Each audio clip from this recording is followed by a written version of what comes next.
Hell's Diary Chapter 1, Reflections Whisper. October 21st.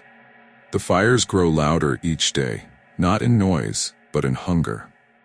I don't think hell was always like this. The fires used to rage with purpose, a crackling, roaring engine that chewed on the wailing of the damned. Now there's a different kind of heat.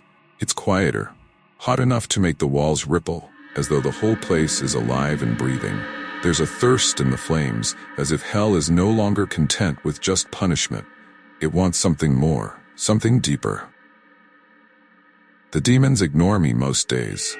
I don't think they care about individual souls.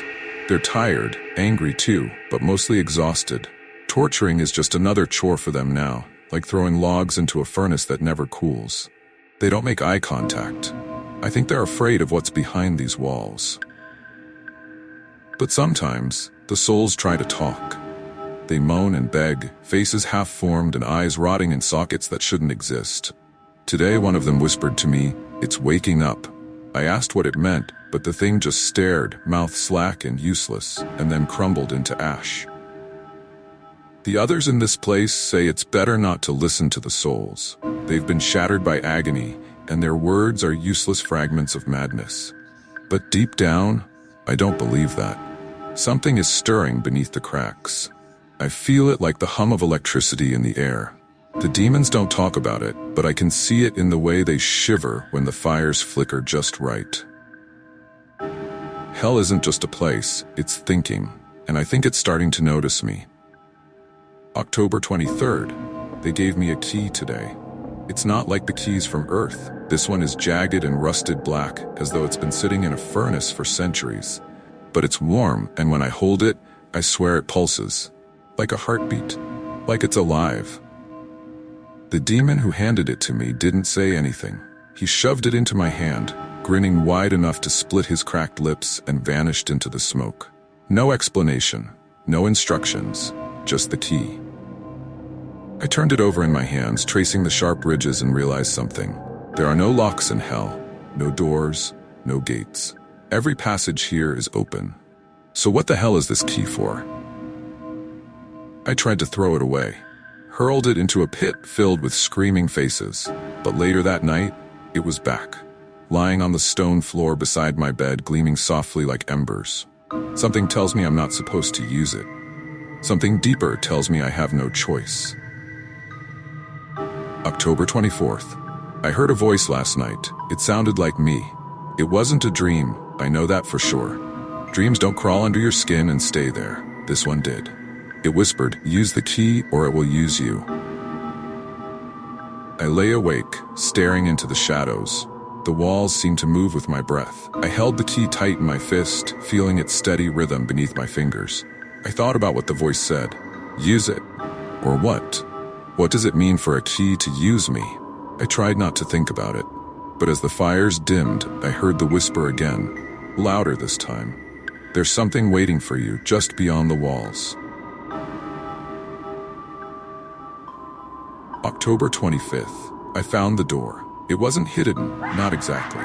I've walked past it 100 times, maybe more. It's plain, just another part of the twisting stone corridors. But today I noticed the faint outline of a keyhole, small and jagged, carved into the wall like a secret nobody wanted to remember. I pressed my ear against it, but there was only silence on the other side. Somehow, that silence was worse than the screams.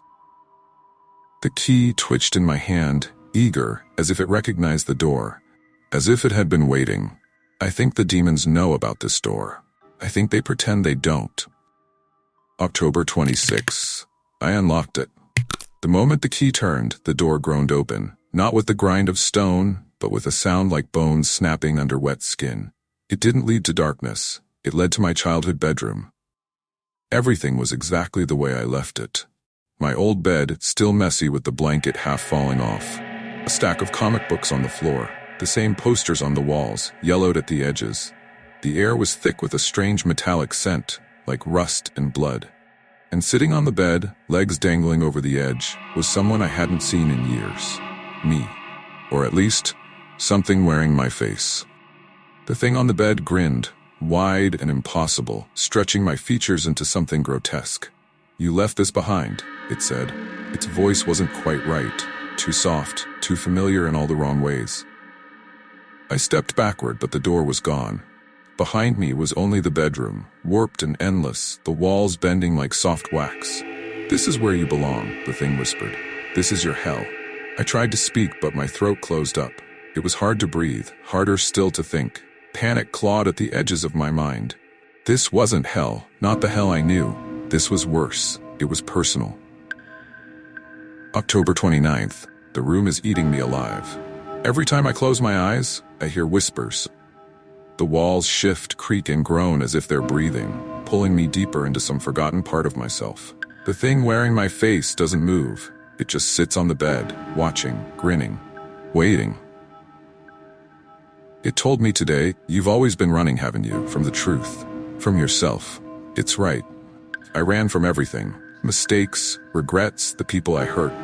I thought hell would be different. I thought it would be fire and pain and demons tearing at my flesh. I was wrong. Hell is a mirror. October 31st. I tried to escape. Ran through the door, through the walls, through endless versions of the same room repeating over and over. But no matter how far I run, I always end up right back here. And every time I return, the thing on the bed grows larger. It doesn't speak anymore. It just laughs, and its laugh sounds like mine. I think the worst part is that I can feel myself unraveling. Memories slip through my fingers, drifting away like ash. I can't tell if I'm awake or dreaming, if I'm alive or dead. Maybe there's no difference. November 2nd. I understand now. This room isn't a punishment, it's a choice. The demons didn't care about the key. They knew the real prison was waiting inside me. The key didn't open a door. It opened a part of myself I buried long ago. And now that it's out, there's no putting it back. The thing on the bed is smiling wider than ever. I can see rows of teeth beneath my skin, sharp and endless. It's hungry, and it's waiting for me to give in. Because here's the truth I've been avoiding all along. Hell isn't some far-off place beneath the ground. Hell is what you bring with you. Hell is what you carry, and no one escapes it. Not really. The key was never meant to free me. It was meant to show me that there's nothing left to escape. And now I think I'll sit down, just for a while, just to rest. The thing on the bed pats the spot beside it, and I know I'll join it soon. Because hell isn't where you go when you die. It's where you end up when you can't live with yourself.